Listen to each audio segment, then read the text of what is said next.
Okay, the Lethbridge Public Library acknowledges that we are gathered on the lands of the Blackfoot people of the Canadian Plains and pays respect to the Blackfoot people, past, present, and future, while recognizing and respecting our cultural heritage, beliefs, and relationship to the land. The city of Lethbridge is also home to the Métis Nation of Alberta Region 3. So just remember where we're at. Today is the first day of reconciliation, Truth and Reconciliation for the city of Lethbridge. And I believe they had a flag raising this morning to acknowledge that. And there's a lot of activities. So with our library, we're having a lot of different activities. I wanted to center this particular section on oral language, oral traditions. As you know, a lot of our people pass the stories down to each other, the knowledge. What used to be called knowledge keepers, I've learned a new term, which I think is more effective. It's called knowledge carriers. So rather than knowledge keepers, which makes it sound like they're just keeping it, but knowledge carriers is they're carrying it to each person. So that's something new that I learned in the last little bit here. And I learned that from a younger person who learned it from her parents. So we'll be making sure that that's happening. Sheldon, first of all, thank you for joining us. I was really excited when I heard you were working on the syllabics when I went to a webinar with yourself and Eugene Braverock a while back, but I wanted to hear more of what you had to say. So when we had this opportunity, I asked if we could have you speak more on the syllabics and exactly what that means and how people can learn maybe faster to be more fluent in Blackfoot, maybe learn the sounds easier and so on and so forth. Because it's Indigenous languages are complicated, but people seem to think they're too hard. But I always say people have been speaking them for thousands and thousands of years. So we should be able to find a method to recapture that, to have that. So I'll quit talking and I'll turn it over to you. Okay. Introduce yourself, who you are, what tribe you're from. What reserve and all that. Again, my name is Sheldon, First Rider. Mistaki Peta, which means mountain eagle. Back in 1977 or 76, I met Thomas Floyd Heavy Runner, Tiny Man, as he's well known in the native world. And he showed me this alphabet, or this syllabics. I don't like to call it an alphabet. I'd rather call it a sound chart. But anyways, this is what he put together when he was at the University of Texas, where he got his linguistics degree. And so the syllabics is actually based on Sequoyah, who put the first syllabics, native syllabics in 1815. And he was a Cherokee chief. And so a lot of the adaptations you might see today are from that origin. And the only three languages that are really going to survive are the Inuit, the Cree, and the Ojibwe, because they are using the syllabics. It was brought to the Old Sun School in the 1950s by a priest named Father Timms, and he was instructing this. And some of the elders have said that they're kind of that syllabics is not really new. But what is new is that when I looking at what is called the Unicode system, and the Unicode is actually the syllabic chart is put on the computer keys.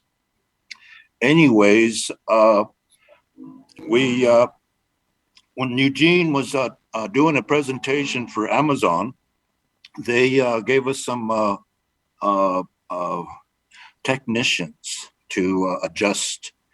And what they came back with was that we have 76 characters that are not part of the Unicode. So by January of this year or of 2022, the Unicode system should be in place. And that's going to create a new wave, you might say. And when we're looking at this change, um, you know, we've been trying to use the IPA system or the Blackfoot dictionary for the last 30 years now. And I taught this at the Laverne School back in 1990. And the kids really enjoyed this, but they didn't want to confuse the children, so they adopted the IPA system. I'm not saying that that's a bad thing, but what I'm saying is that the IPA system, when I was going to university, was actually a 200 and a 300 course. And trying to teach kindergarten students that two I's mean E is very hard. And I found out that they seemed to get disinterested in it. But when I was putting this together, they seemed to grasp it very quickly. And I'll give you just a quick demonstration as to pretty well how easy this really is. Okay. Like I said, I'm not putting down the Blackfoot dictionary. I think there's so much we can learn from that. But we have to look at it as how are we going to teach our children? And the children today, it doesn't seem like they are adjusting to the IPA system, or else our children would be speaking Blackfoot today. So I just want to give you a quick demonstration. And uh, to the, can everybody see this? Is this too much glare? How about now? Is this better? Which is better? That looks good. All right. So now we have, we can count them 1, 2, 3, 4, 5, 6, 7, 8, 9 consonants. Okay. We have 8 vowels: a, e, u, a, I, o, y. Now, if you've been looking at the a sound, you will see that all of these consonants are pointing to the a sound. Now, the H sound is actually okay. So now the KG sound is put together because you don't say ka, you say ga. Okay. Ma, na, ba. Again, the two consonants together, we don't say pa, we say ba. Sa, da. Again, the two consonants, we don't say ta, we say da. Ya, wa. Okay. So you'll see that if I put a little arrow, that would be pointing to the ah sound, ma. Okay. Now we're going to go to the E sound. Okay. So E, he, ki, me, ni, bi, si, di, ye, we. Okay. Now I'm only going to give you a couple of lines, but I just wanted to show you how easily this can be. Okay. Right now, when we already have a word with ah. Ah means yes. Okay. We also have another word with sa, and that means no. Okay, so we already have 2 words. Okay. So now we're going to put another 2 words together. A, ki. A, ki, woman. Okay. So now we're going to do an animal. Knee. Knee. Okay, buffalo. So when we do the buffalo sign, we're going like this. Okay. Now, why is sign language so important? I have an elder whose name is Dale Lowhorn, and he's very proficient in sign language.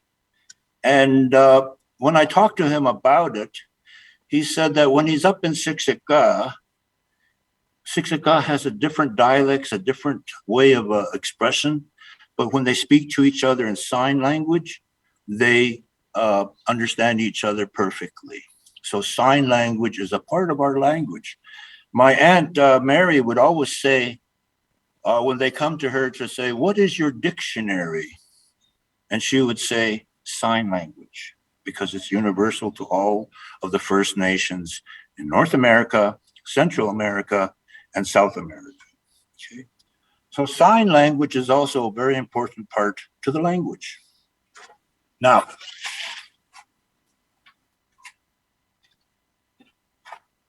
when we get into the, okay, is everybody okay with me just going through the whole chart? Yeah. Okay. Here is the sign or the sound for oo. Who, goo, moo, noo, boo, sue, do, you, woo. Okay, now you're starting to understand the flow of it. Okay. Ah, ha, ga, ma, na, ba, sa, da, ya, wa.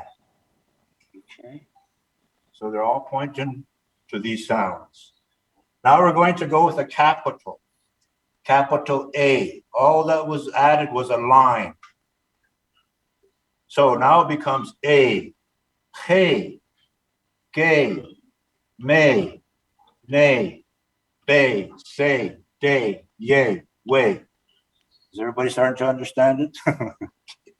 Keep on going. I, hi, guy, my, nigh, fi, si, die, yai, why. Okay. The O sound. O, ho, go, mo, no, bo, so, do, yo, wo. Okay. Yo, hu, yu, mu, nu, yu, siu, yu, wo. Okay. So now we can create some more words. Okay. Let's go with na, be. Okay. Na, be. Now we are going to change the word with what is called a sound inflection. Okay. No, let's go with first word. O. Sorry about that. O P. Okay. When we say oki, something is missing. Okay. And that is what is called an inflection. Okay. So this is the inflection. It's not the main sound, but it's the accompanying sound. Okay. So now we're going to say oki better. Oki. Again, the inflection. Okay. So, but we're going to change the word.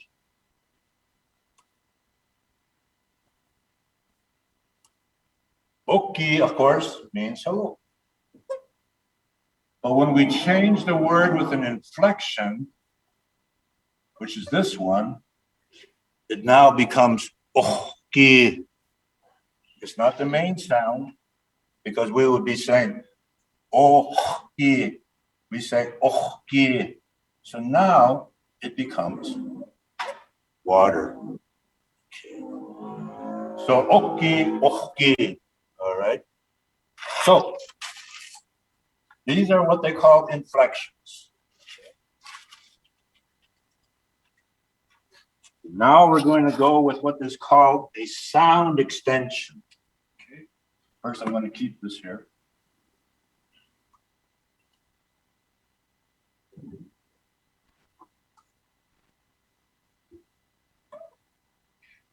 So again, okay. Now we're going to go these two letters. Na B, okay. When we put a stop, glottal stop, it shortens the sound. Now we're going to say na B, okay. So na B means friend. Okay. But we're going to change the word again with what is called a sound extension. And this is the sound extension. It makes the sound longer. And now we're going to say napi. Okay. Napi. Napi. God. So you're starting to see just how important inflections are. Oops. With inflections are, and sound extensions and glottal stops. They change the word. So this is basically the introduction to the syllabics.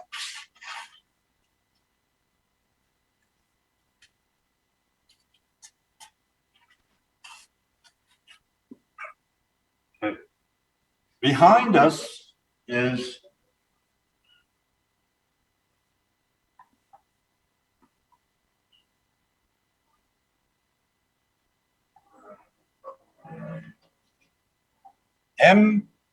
Munisi. Munisi. Otter.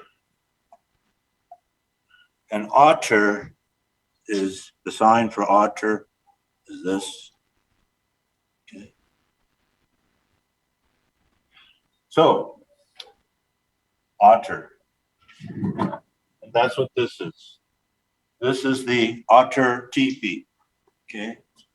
And now our whole way of life that I'm starting to understand is based on balance. Okay. When we are looking at this, the male symbol is on the south side of the door. The doors are always facing east. Okay. The female symbol is on the north side. But when men come in, they will sit on the female side. When women come in, they will sit on the male side. Okay. So again, it's all about balance.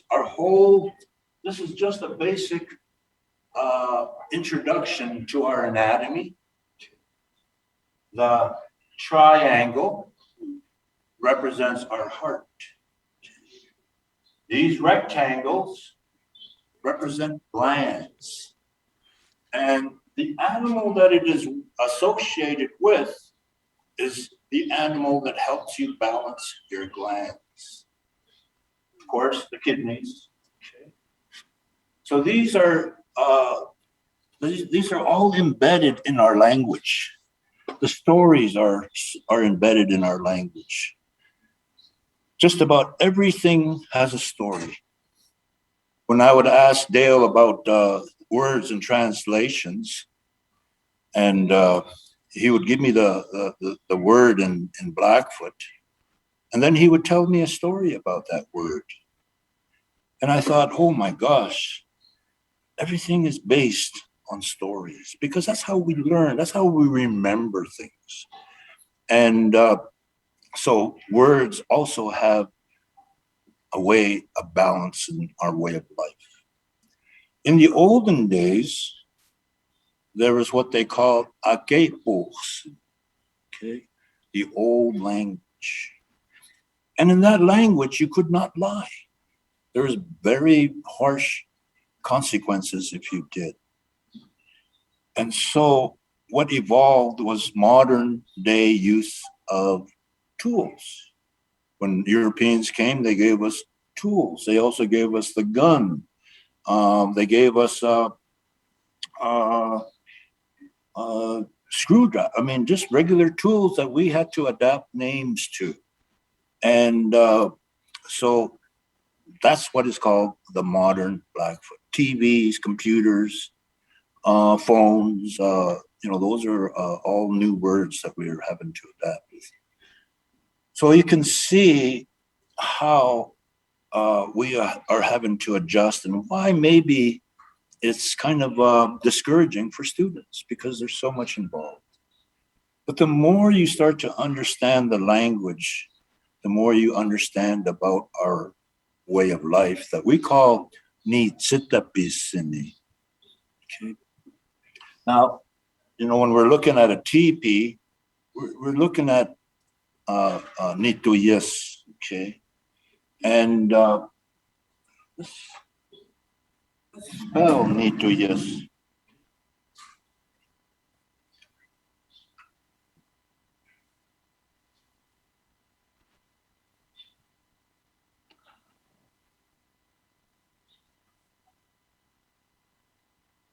Okay, again, the inflection. Ni, tu, oh. Sorry. Ni, tu, yes. TP. Okay. So you can see just how important the inflections are, but also the sounds. Okay. Again, we don't say oki, we say, or okai, we say oki. And so the inflections again are very, very important. Okay. Again, sound extensions, glottal stops. As we get this alphabet as we get the syllabics into the Unicode system, then we as Blackfoot people are going to have to make the sounds within the computer. And that's going to take a lot too, but it'll give you an idea. Let's say I hit ni on the computer, and then I hit do, and then I hit ye with the F, yes, not need to, yes, okay? Need to, yes, when you hit space, it'll show a TP, okay? And then later on, as we get more refined, the story of the TP, the story of the poles in the TP. Each one has a name. These are the things that are going to be important to us because not only do they give us the names of the poles, but a story that makes you remember how to place them all up properly. Because the more the teepee is set up properly, the stronger it is. And it also creates a lot of mathematical equations. Even pi is a part of our teepee. So, when I look at all of this and I'm looking at the words and I see a couple of years ago, a kindergarten class school actually wanted to come and visit and try to learn this. And I told my supervisor, and I said to her, I don't know if kindergarten is ready for this.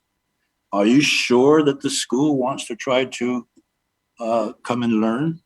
Now, the course of the language is actually about an hour and a half. And so when the kindergarten came, and their attention span is very, very limited, I was able to keep them attentive for an hour and a half. And what I thought was that they would not be able to adjust to this. By the time I got to the oo line, they were already knowing the Slavic chart. So now I realize that kindergarten can learn the syllabics too, maybe even before their ABCs, I don't know. But they seem to adjust to the chart very, very easily. So the chart is actually just a sound chart. It's like reading music once you get into it. Here's when I talk about grouping of sounds.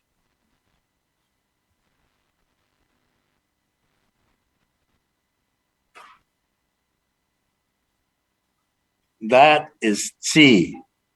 In the English, look, I think this is how they spell it, or I'm sorry. Okay. This is C. Okay. Now let's say we want Senitsitapi, how many are you? Or how many are there? Okay. But we add tis, new tis, my arm or my hand, okay?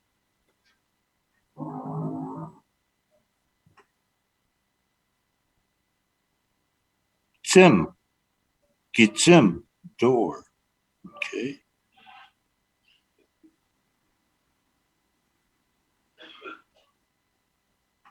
Chin, nitsin skasin, mistakipit.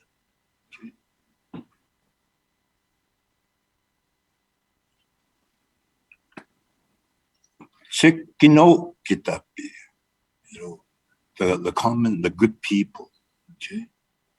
So we're looking at all of these with just inflections that again are part of our sound chart. Now, when we're trying to teach our children that, they start to try to figure it out too much when it should be just a sound expression. Okay, and so they might put cis, they might put sin. Okay, but still, the variables are very can be very confusing. So that is why when we're grouping the sounds and we're putting them into the computer, when we say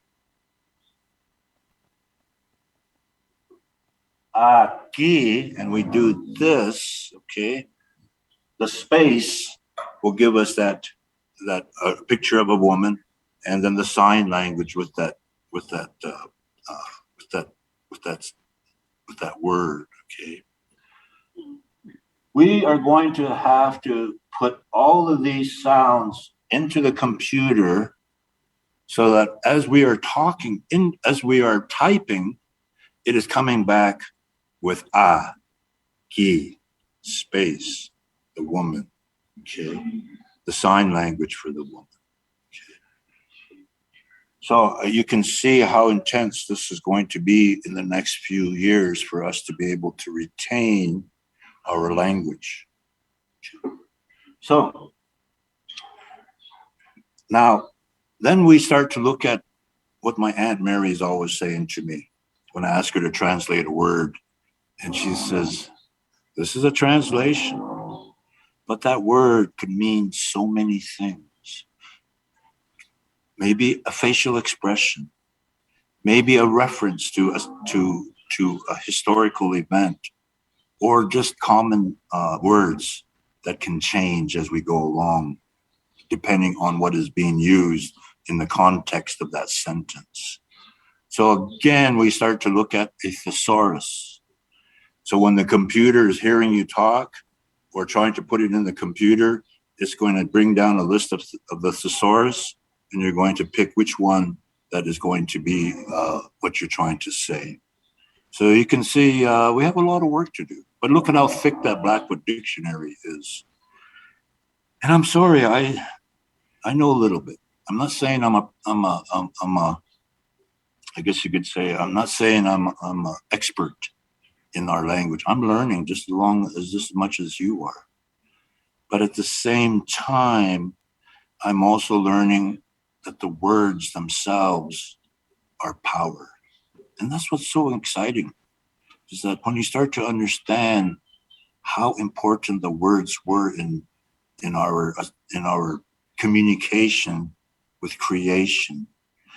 As we come into this setting, it says Oki Nitsuko, okay, which means hello, my relatives. To us, we are related to all of creation. And that is why when we say Oki Nitsuko, we are encompassing all of creation, not just your relatives, not just your friends, not just your members of your nation or your clan, but all of creation, from the mosquito to the star people. Okay? And when we're looking at that, our evidence on that is actually on our teepees. Okay? We have the bumblebee, the dragonfly. We have the insects, and each one of them was actually a society. Siksika, they have what is called the Mosquito Society. And that's kind of like the 5-year-olds. They start to give them instruction. Then it goes on to the insects, right up into the dragonflies. And then we go into the animals, birds, and up to the sky people. Which brings me to something that I've always kind of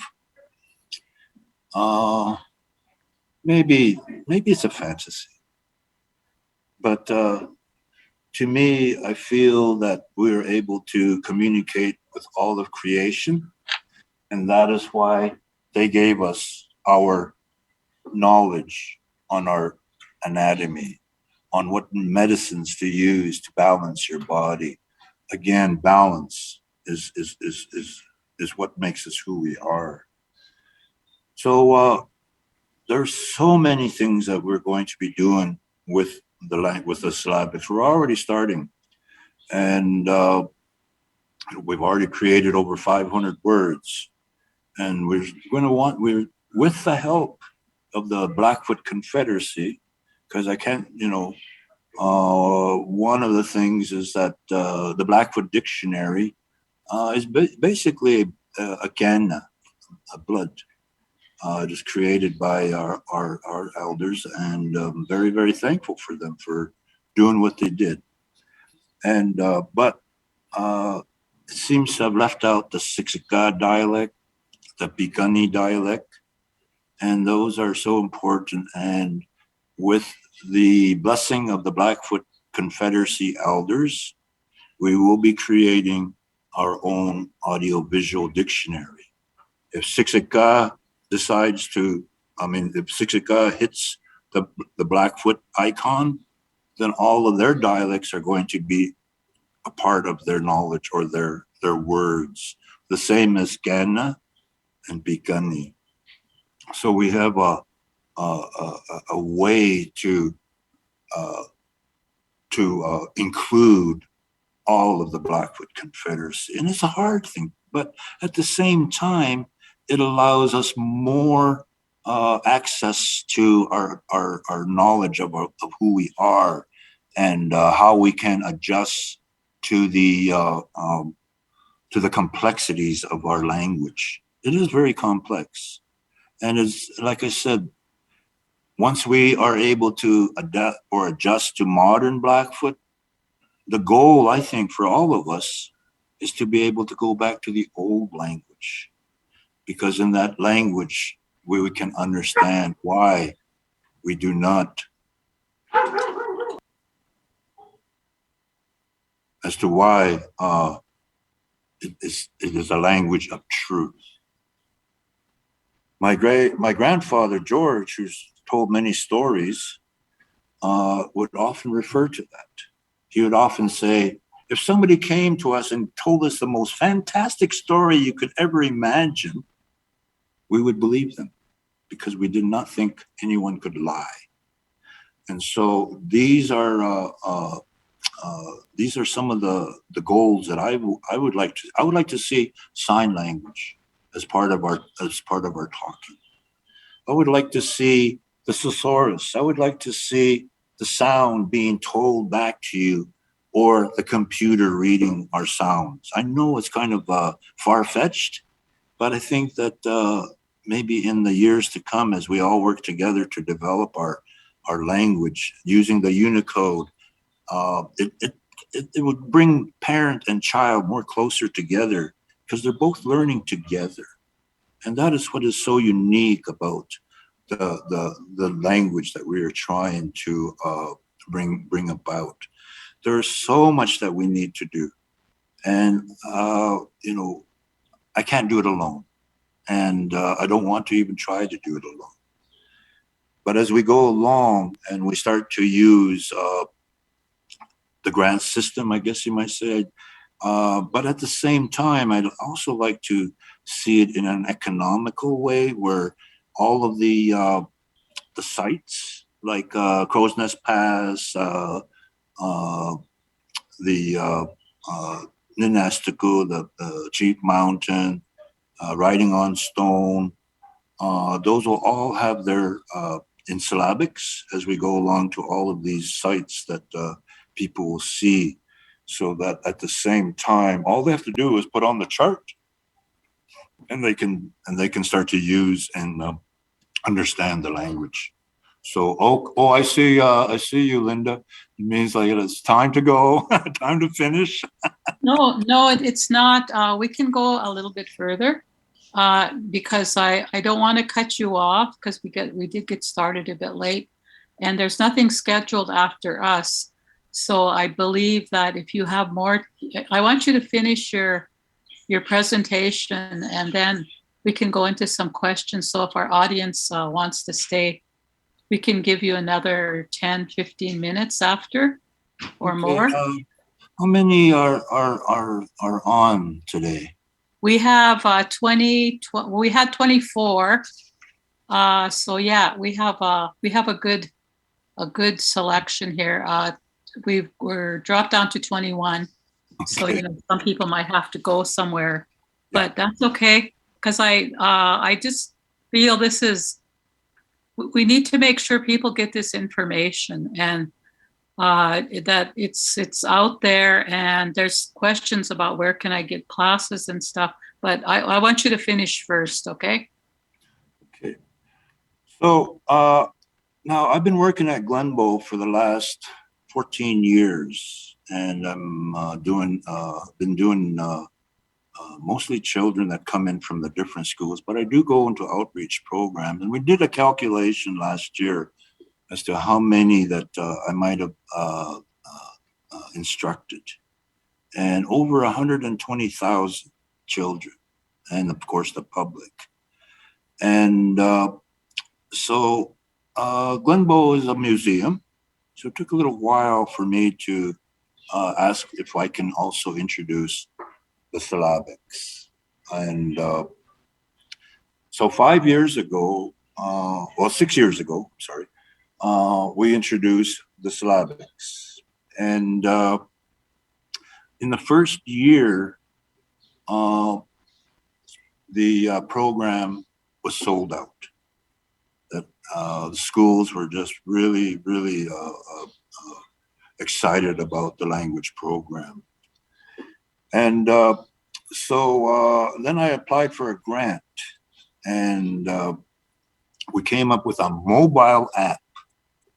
And that mobile app is called Blackfoot Language Revival. And you can see it on YouTube.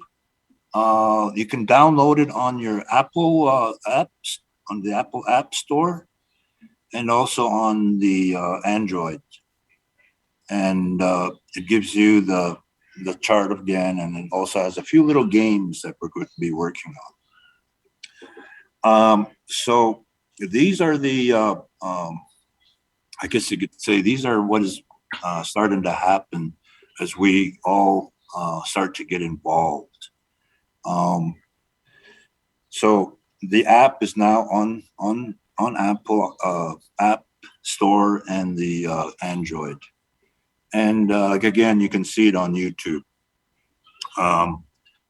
The other part of it is we're still waiting for another grant to be able to start to use the inflections as part of the, right now we just have what they call standard words uh,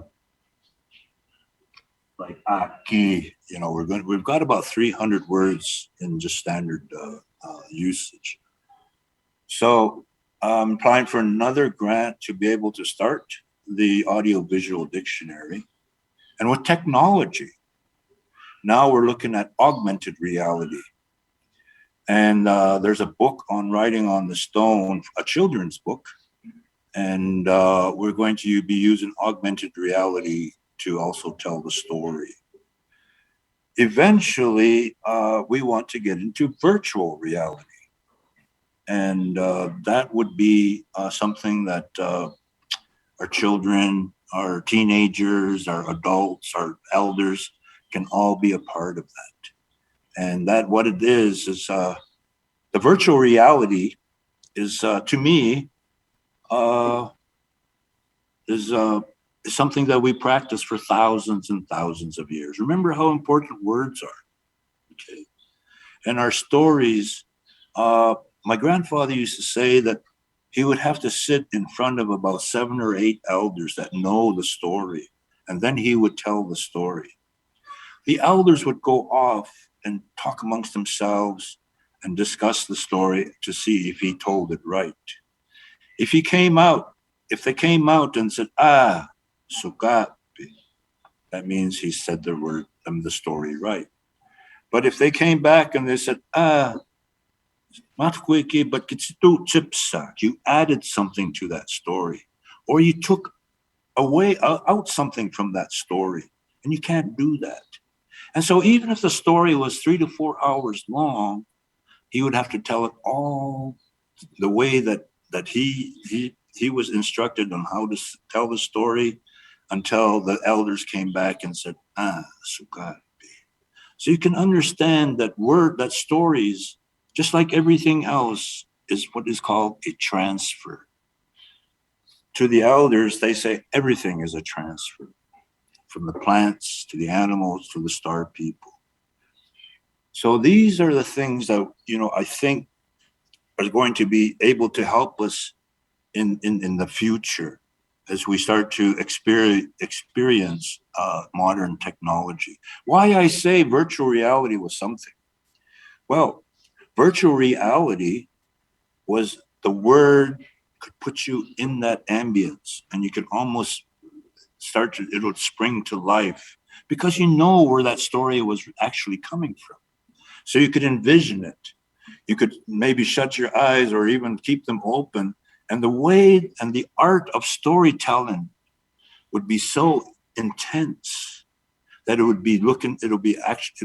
would seem like you're actually there at the origin of the story. That's what makes this whole thing so exciting. We can start to look at our own young people as actors and actresses, our teenagers, our elders, our parents. They would all be a part of this because that's who we are. We are a family or a clan, okay? And that is how we governed ourselves. So we look at all of these things. We start to embrace our own science. And a lot of the elders are saying we're still waiting for science to catch up to us. Okay. Right now, there's so many theories that they are starting to look at. One of them is DNA. Okay. And unfortunately, DNA is also what is a part of us as residential school survivors. Okay. Now, in when they did the Holocaust with Germany and the Jews, the survivors of the Holocaust, um, their children were suffering the same trauma as they did in the out in the camps or the concentration camps. And so they called it DNA memory. And now we look at what the effects of residential schools were because almost over 125, 30 years of residential schools, all of the trauma from our own parents, from our grandparents, are all a part of what we are. Like maybe a smell. It might remind you, it might put you in a trauma, and you don't understand it as a young person. Or maybe a sound. You don't understand why that puts you into a trauma. Or a look. And you start to try to figure out, why am I so, what's wrong with me? And then maybe it becomes too ingrained and in dreams and everything else. Maybe that's why our young people are becoming so addicted to the drug world or the alcohol world, because they like us. When we drank all the time, we wanted to forget about what happened to us in residential school. I am one of those survivors. I witnessed so much there. And I was an alcoholic. And by the time I was 25 years old, I was already diagnosed with cirrhosis, because there are so many things I just didn't want to remember. And when I look at my own children and their own drug dependency, and I try to figure that out, now I'm starting to understand. And I do ask them, what is it that you are trying to escape? And they don't really know. But I think that once they start to understand what DNA memory is, they will start to maybe be able to adjust to it. Psychologists will be able to adjust to it, so that we can create this healing process that the residential schools really tried to assimilate us into that culture. So there's so much work that we have to do. Our children are our most valuable gift, no matter what. When we look at, let me just try to show you the reference to our children.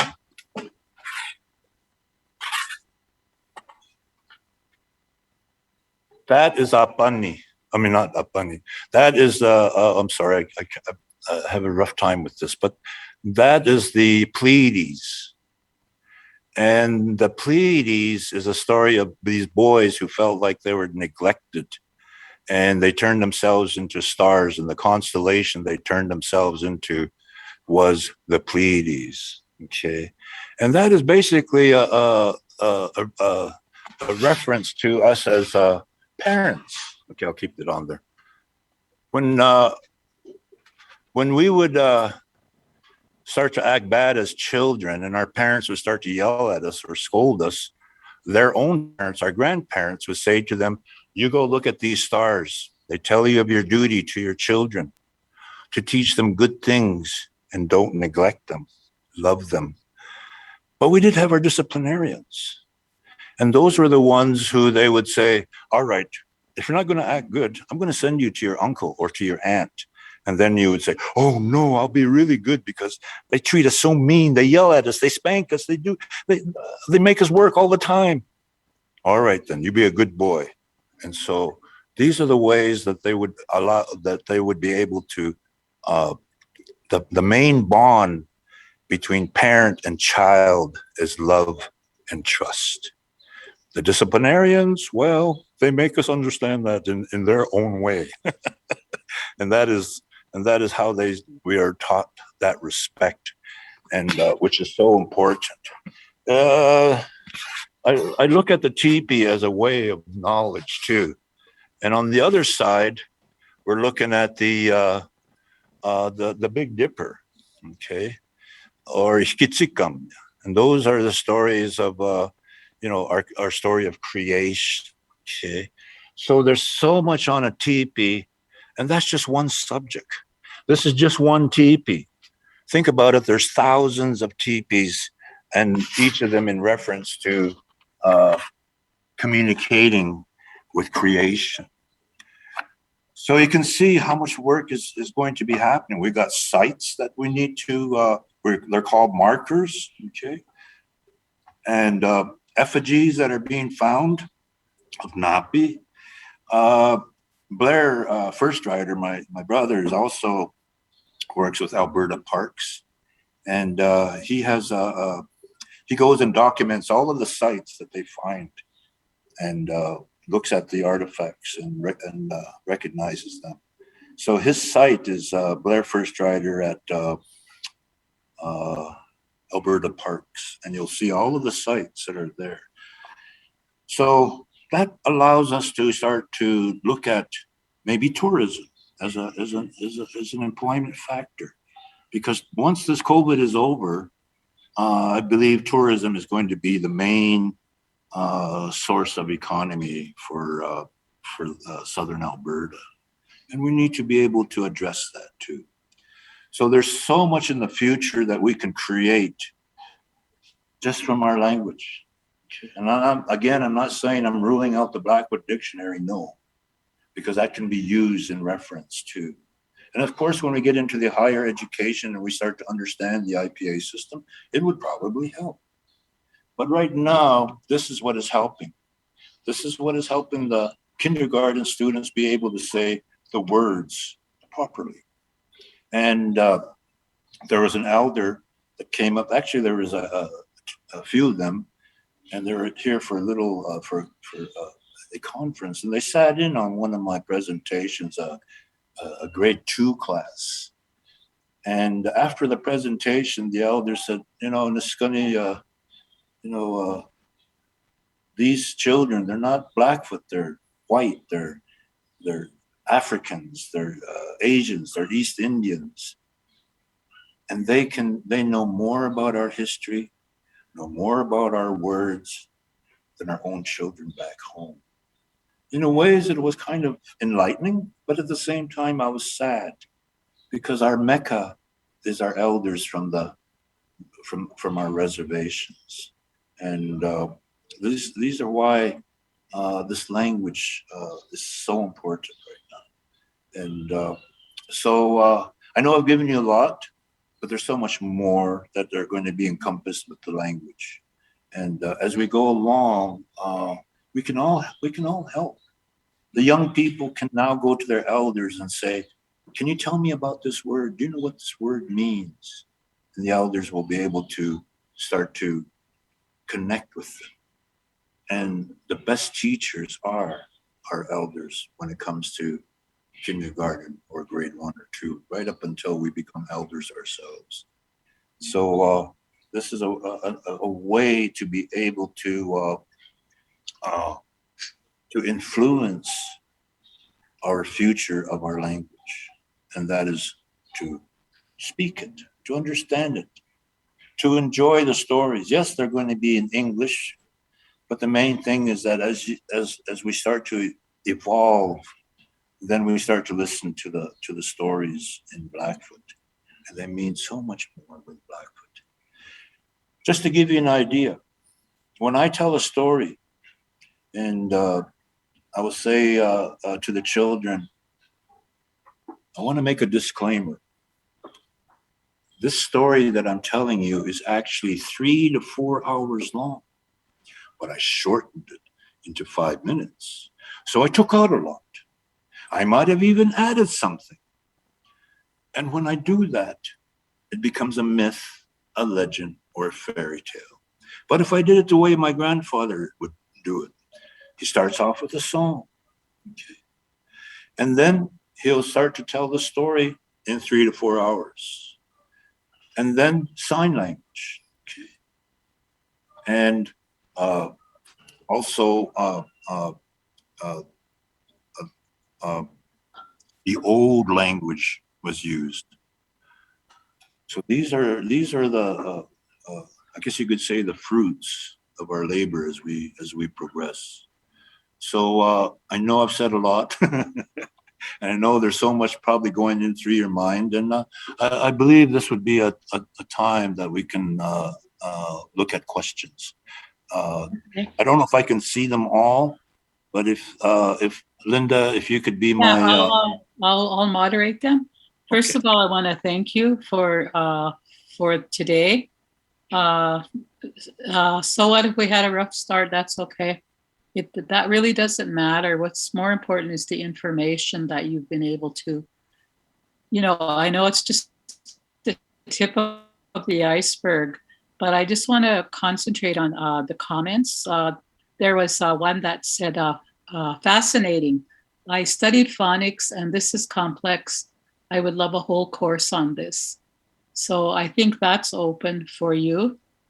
So people, maybe they can get a hold of you through Glenbow. Okay. Or they can get a hold of me through you too. Okay, or through me. Okay.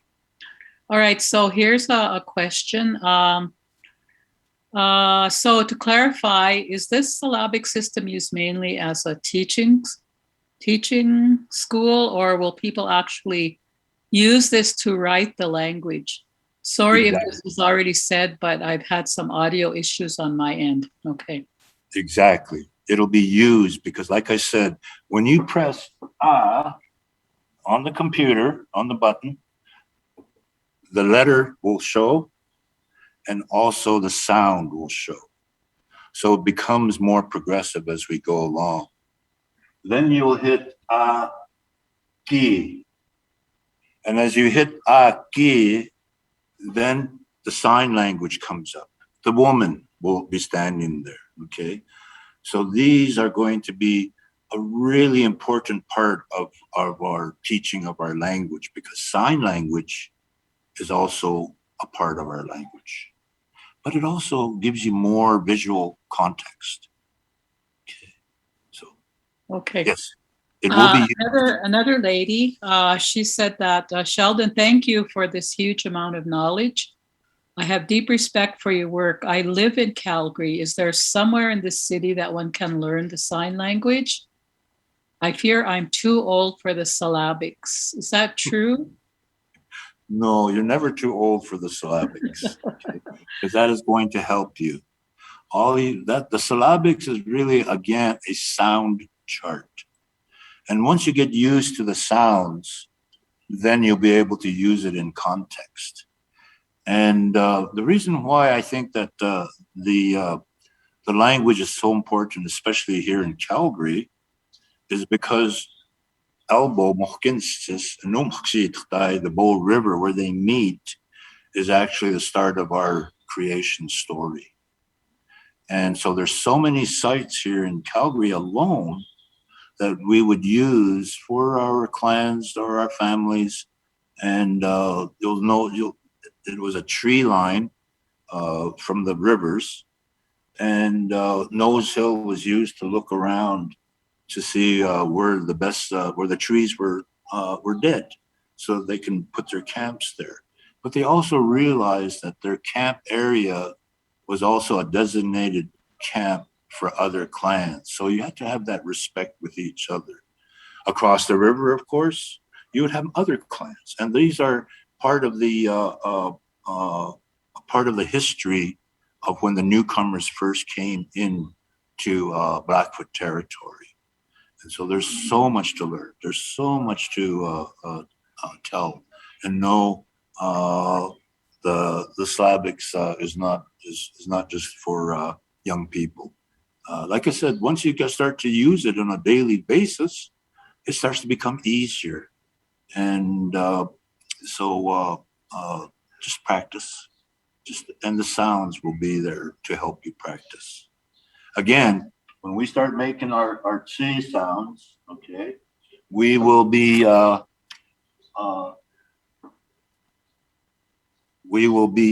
expanding them too. Okay, cis, sick, sit. So these are the things that will be added to this. Yes, it is complex, but it also allows you to at least say some basic words to other people. Uh, my son was on the street walking down, and these two cops were on bikes.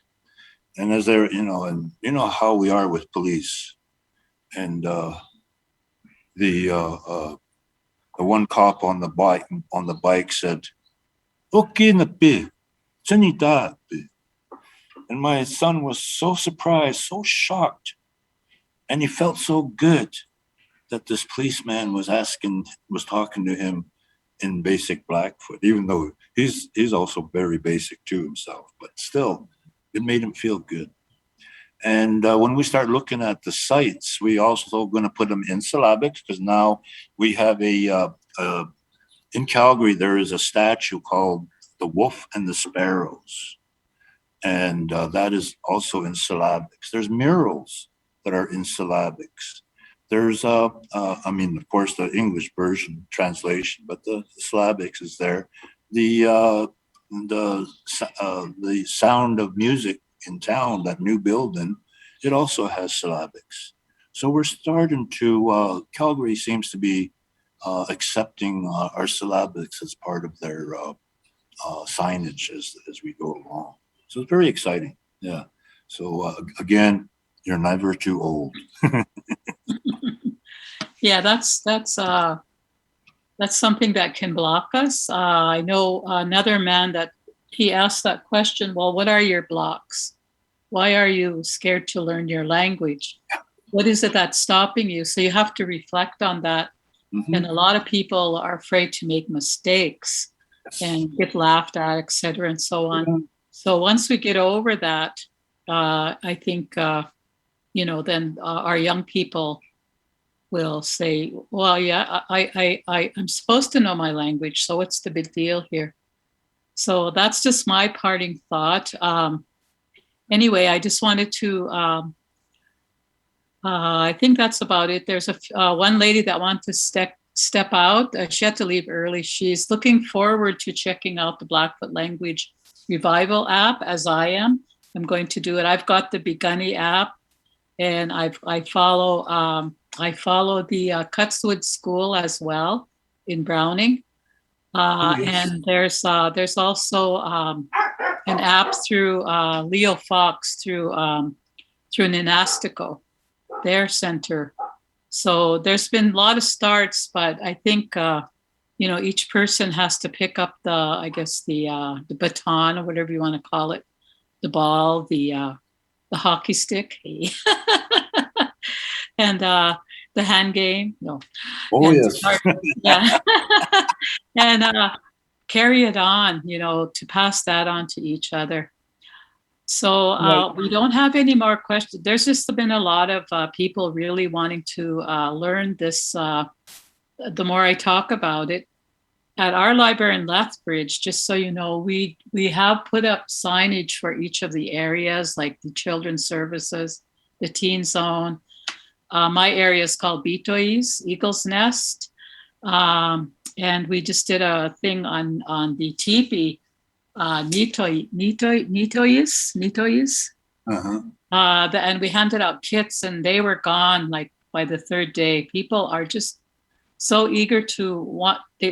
People are hungering for this knowledge because it's been said in the past that that we're primitive people, but like on the phone, Sheldon and I talked on the phone a couple days ago, and I've always been of the mind that our people were already sophisticated, very sophisticated.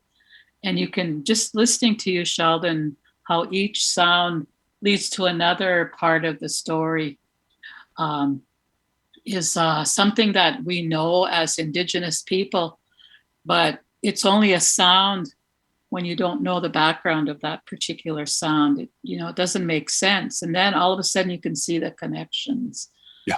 So that kind of sums up, I believe, what you're trying for, what you're striving for. And I want to thank you very much again. And there's a word that I'm struggling with right now. It's called Gadamatsin. Did I say that correctly? Catamounts. Gadamatsin. Okay. Catamounts. I actually learned it from the Koreans down at Belly River. So, like you said, other people are really fast. They want to pick it up, hey? Yeah. So, and then, but I see there's two different ways to say it, or more than two. Because, Yeah. so that's that. So, did you want to have any last minute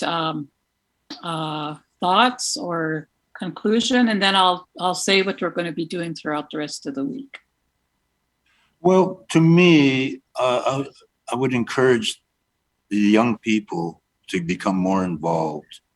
Go to your elders, teach your children, let them experience our way of life that we call nitsitapisini. And I will be putting together some programs. I'm actually doing something with uh, the the transition center in standoff, and I think it's going to be on Mondays. We'll be doing our language and our history and our cultural presentations. Language, of course, is going to be a very important part of it, but we're going to talk about the sites. We're going to talk about the stories. We're going to talk about reference to creation. We're going to be talking about the teepees. We're going to be talking about how important animal and animal contact or communication is, as well as the plants. And so we've got a lot to do. And so this will be, if you want to take part in some of these classes, maybe you could get a hold of the Transition Center in Standoff. I'm sorry I forgot the number there. But it's job ready programs that they're trying to do. And, the late Keon, Weaselhead, your husband, did some extensive work on birds.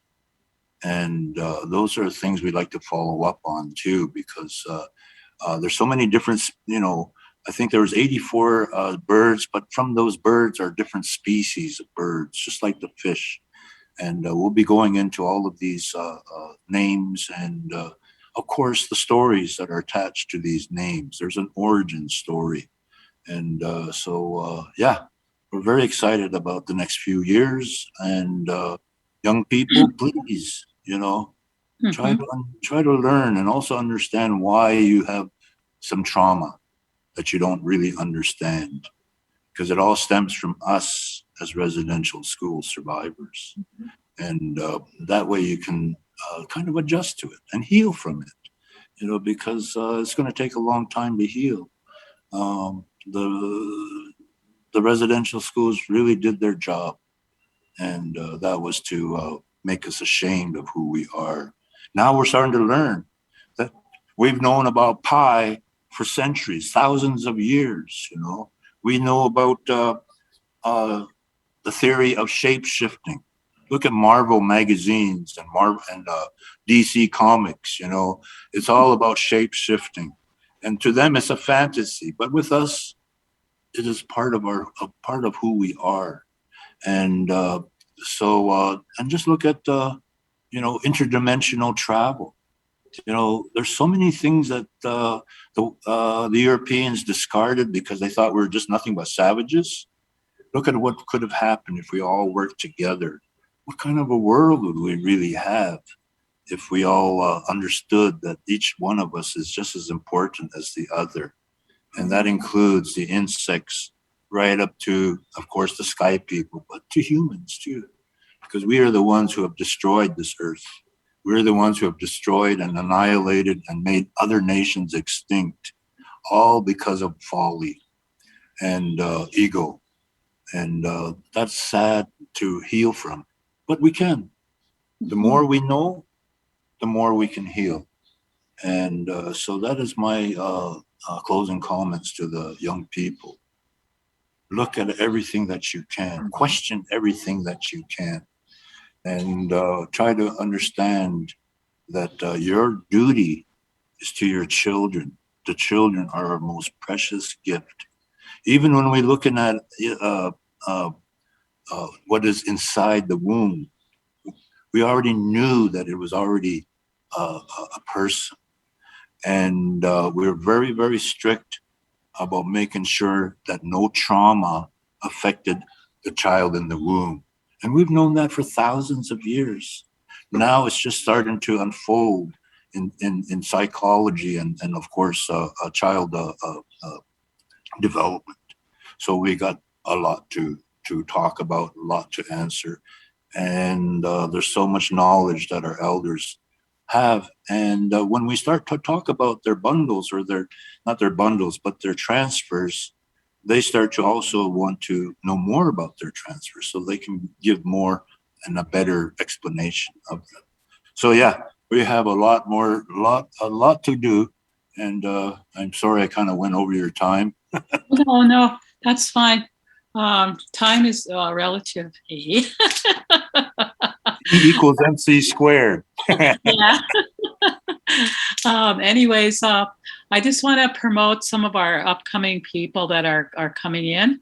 Tomorrow, we're going to be talking with. We're going to be looking at the sports world, traditional sports, and one of the people that's really involved in that is my friend from Brockett, Mary Ellen Little Mustache. yes. I think you know Mary Ellen.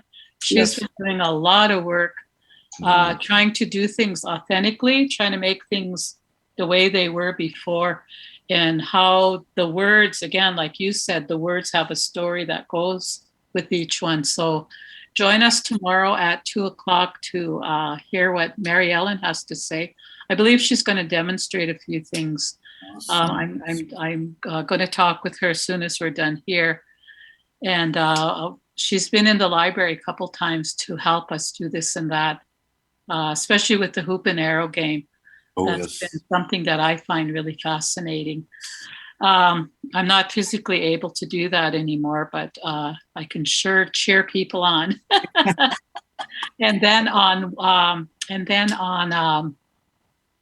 Thursday, we have another young gentleman from Brockett. His name is Brian Smith. I believe you know Brian as well. Oh, yeah. He's going to give us some insights into his recovery process, the journey he had to make to overcome addiction, and where he's not going to be telling people what to do, but rather, this is what came to me. This is how I was able to do. To realize that these addictions, and like you said, a lot of us are affected by, like I'm affected by my mother's addiction, whether I believe it or not. And I try to stay away from that. But then, then a lot of our family weren't able to do that, and we're gaining more understanding about that, about how, like you said. So he's going to be talking about that, and then on Friday, there's a lady by the name of Emily Fox, and she makes what's called faceless dolls. So she's gonna faceless dolls, Oh, yeah. with no faces. Okay, and we have a display, and we made a bunch of faceless paper dolls to honor those children that were just recently discovered, that we knew as residential people, that a lot of those people just disappeared, and there were suspicions that they were just buried, and now it's been confirmed through what we already knew. And it's caused a lot of emotional turmoil, not just among Indigenous people, but amongst the Canadian people in particular. People are, again, like I said, they're hungry for knowledge, and the books that we put out were just checked out. So we put more books up, and those have gone out.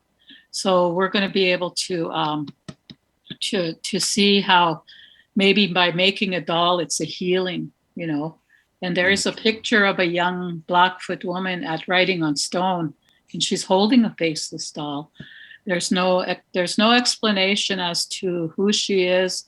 So, because we weren't sure of the original, like who made the first one. And from my research that's written, is from the Oneida people. They said we shouldn't put that spirit in the doll.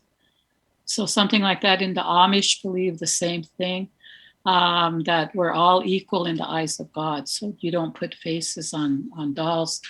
But that's a belief that some people have. And then we want to honor those children, the missing women. And then on Saturday, we have two people from Stony, a husband and wife team. And the wife was a friend of mine when I was part of the Alberta Teacher Association, Charlene Barehead and Wilson Barehead. And they've taken to writing stories from his Stony people and putting them in so kids can read, like to be proud of your braves, to be proud to dance, and just to bring that out. So they've gotten quite a following now.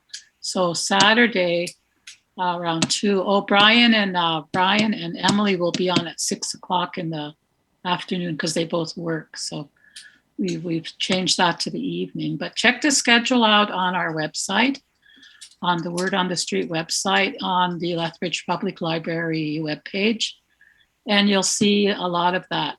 And last but not least, this is Reconciliation Week in Lethbridge, and there's a lot of activities throughout the city taking place. Everything has to be like this. We're on cameras looking at each other, waving. And because of COVID, we just want to be careful that not anybody gets that disease, and we don't have any premature deaths before it's the time for the person to go. And unfortunately, here on the Blood Reserve, there's been a lot of people that I know personally that have passed on because of COVID, and in the States as well. So anyway, I'm going to take a deep breath. I'm really glad that you came, Sheldon. It's been an honor, and to be able to hear what you're doing, the good work you're doing out there. And once again, people, check out the app, check out the scheduling. All right, so Gadamatson? Gadamatson. Gadamatson? Some people say Gadamatson. Gadamatson, yeah. All right. Okay, thank you, everyone.